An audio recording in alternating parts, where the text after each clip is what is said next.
Les premiers renforts débarquent dans la zone des 3 frontières ce lundi 29 mars. C'est le seul titre, fidèles téléspectateurs. Assoyez-vous confortablement, les détails au cours de cette édition.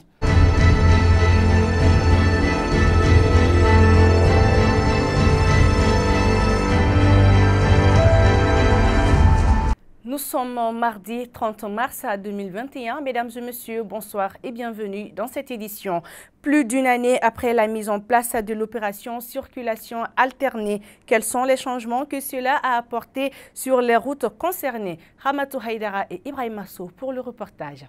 L'opération circulation alternée a été instaurée à Bamako il y a plus d'une année dans le but de faciliter la circulation mais aussi de réduire les embouteillages. Cette opération s'effectue sur les routes de Koulikoro, Amdalaï ainsi qu'à Torokorobougou pendant les jours ouvrables aux environs de 7h à 9h le matin et de 16h à 19h le soir.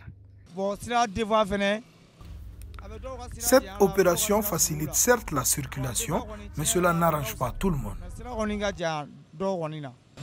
Ça facilite la circulation, ça fait qu'il y aura moins d'embouteillages.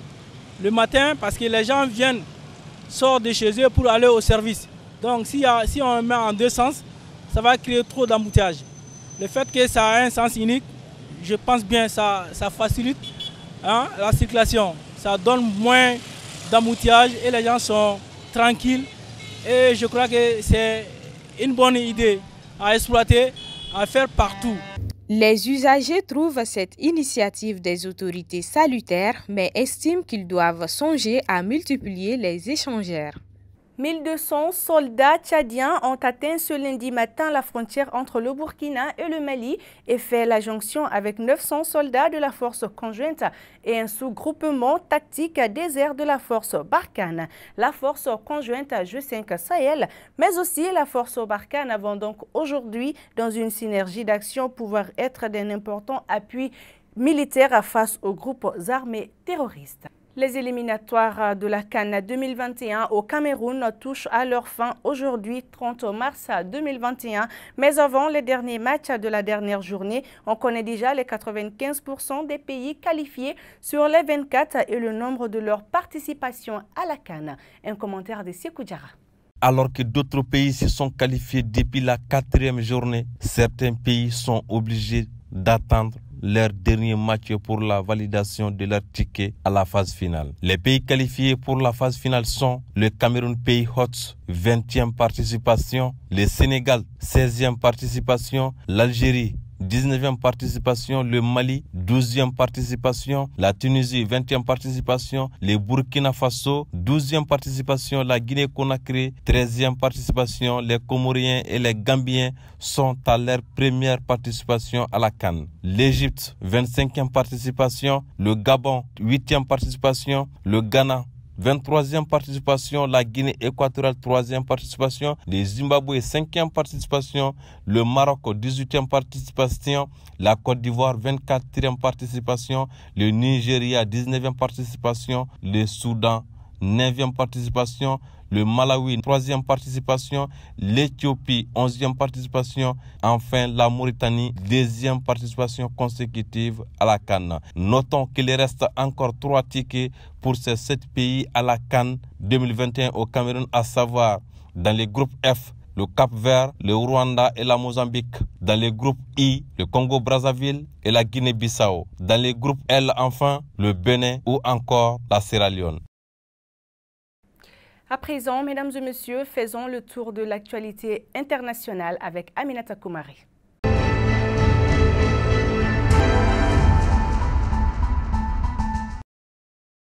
L'Afrique est devenue l'épicentre de l'aile. Le monde entier avait été pris d'effroi en 2013 et 2014 en assistant aux prises de Raqqa, Syrie, puis Mossoul, Irak, par les djihadistes de l'organisation État islamique.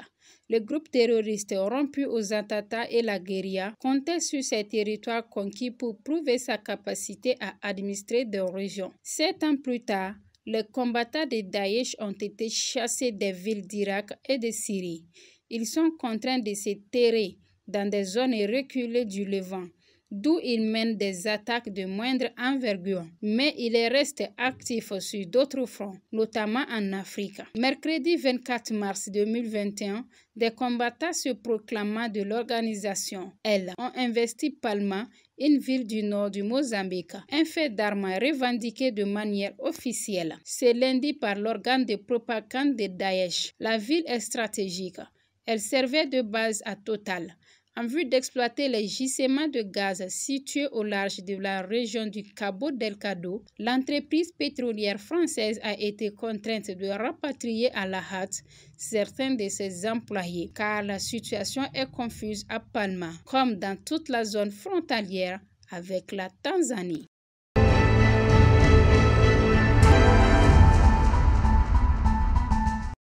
Le président élu Bazoum veut empêcher l'escalade vers un conflit intercommunautaire. Le président élu du Niger, Mohamed Bazoum, a accordé un entretien exclusif à France 24 et RFI depuis Niamey, alors qu'il prendra ses fonctions le 2 avril. Concernant les violences survenues après l'annonce de sa victoire, il s'agit selon lui d'une agitation artificielle et momentanée. Il se montre surtout inquiet du risque de conflits intercommunautaires alors que le groupe État islamique dans le Grand Sahara multiplie les attaques contre des civils, mais précise que sa présidence assumera ces défis. Enfin, Mohamed Bazoum estime qu'un retrait partiel des forces françaises du Niger ne modifiera pas le rapport de force sur le terrain.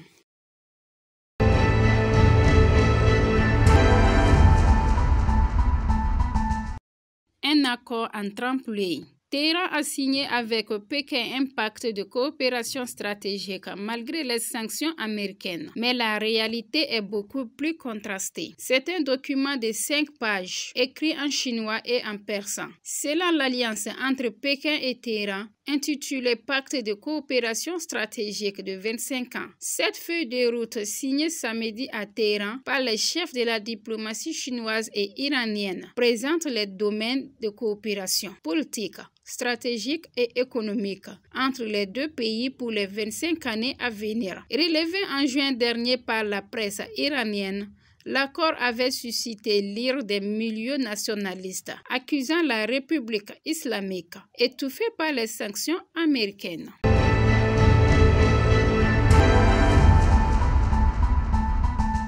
L'arthrite est un terme générique employé pour désigner une infection inflammatoire qui touche une ou plusieurs articulations.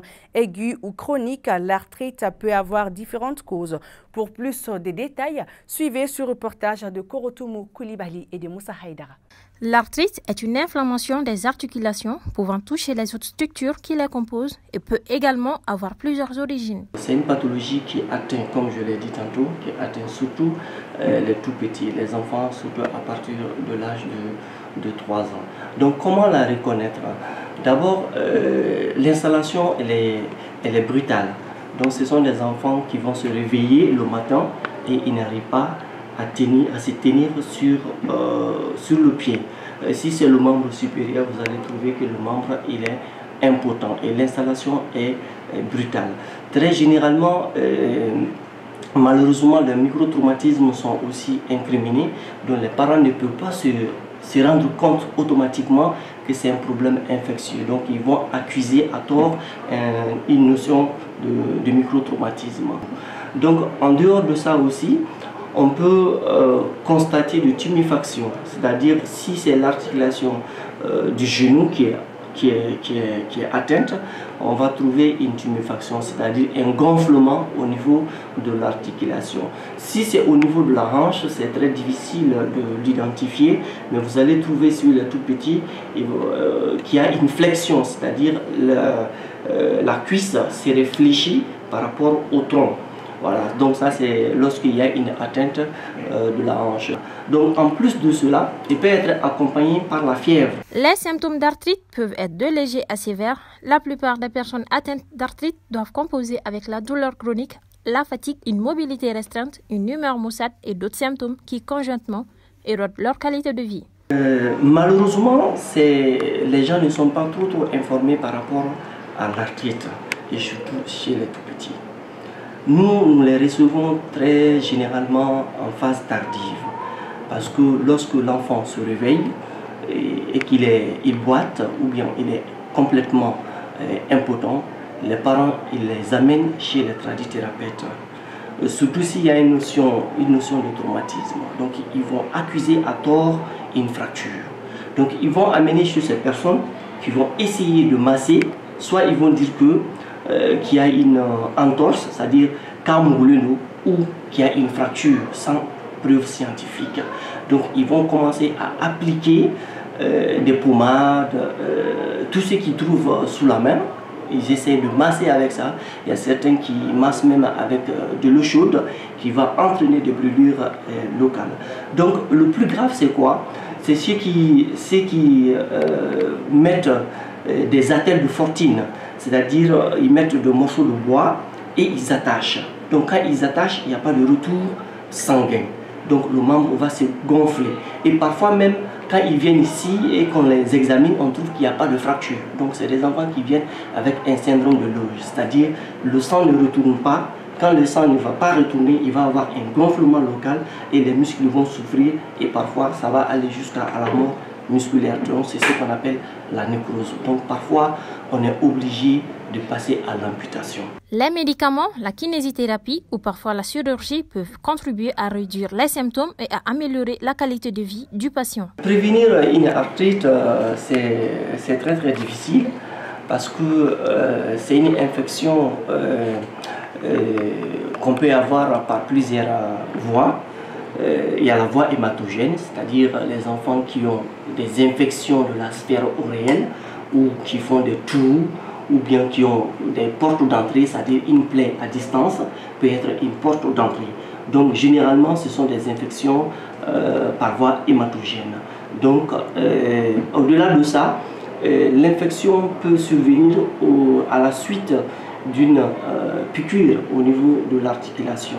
Donc c'est ce qu'on appelle inoculation directe de germes. Donc pour pouvoir éviter l'arthrite septique, c'est d'abord quand on sent que l'enfant a des problèmes, surtout au niveau de la sphère oréenne, c'est-à-dire lorsqu'elle se plaint de la gorge, de douleur de la gorge, de douleur au niveau de l'oreille, ou bien quand il tousse, il faut l'amener chez les spécialistes pour qu'ils puissent le prendre en charge afin d'éviter l'atteinte de l'articulation. Page culture pour boucler cette édition. Zoom sur le parcours glorieux de la grande cantatrice Bako Dagno qui aura consacré sa vie au rayonnement de la tradition griotte et de l'histoire de son peuple. Un portrait signé Aminata Komare.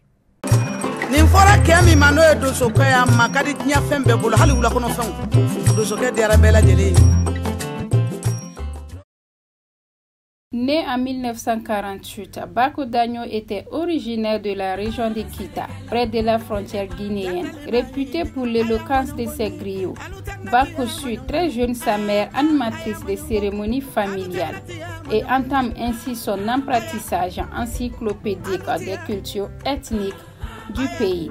Elle est recrutée en 1974 pour 10 ans au sein de l'Assemblée instrumentale du Mali, orchestre national créé en 1961 par le président Modibo Keïta, père socialiste de l'indépendance du Mali, par où sont passés nombre d'artistes prestigieux du pays, à l'exemple de Bazoumana Sissoko, dit Vieux Lion, incarnation de la tradition malienne qui fait chanter chez lui Bako pour l'authenticité de sa voix. Son lyrisme économe. En 1980, la cantatrice Dagno s'installe à Bamako avec ses 4 enfants, où elle enregistre sa première cassette 10 ans plus tard. Pendant près de 20 ans, la chanteuse griotte a collaboré avec l'Assemblée instrumentale nationale et a consacré 40 ans de sa carrière à chanter pour ses mécènes. Après 5 albums commercialisés au Mali, elle a partagé la culture madingue et ses vieilles fables avec le reste du monde en 2007. Lors du lancement de son 6e album Titati, Bako Dagno aura consacré sa vie au rayonnement de la tradition griotte et de l'histoire de son peuple. Souvent qualifié comme l'un des secrets les mieux gardés de la musique malienne, Bako Dagno a tiré sa révérence le mardi 7 juillet 2015 à l'hôpital du Pongé à Bamako.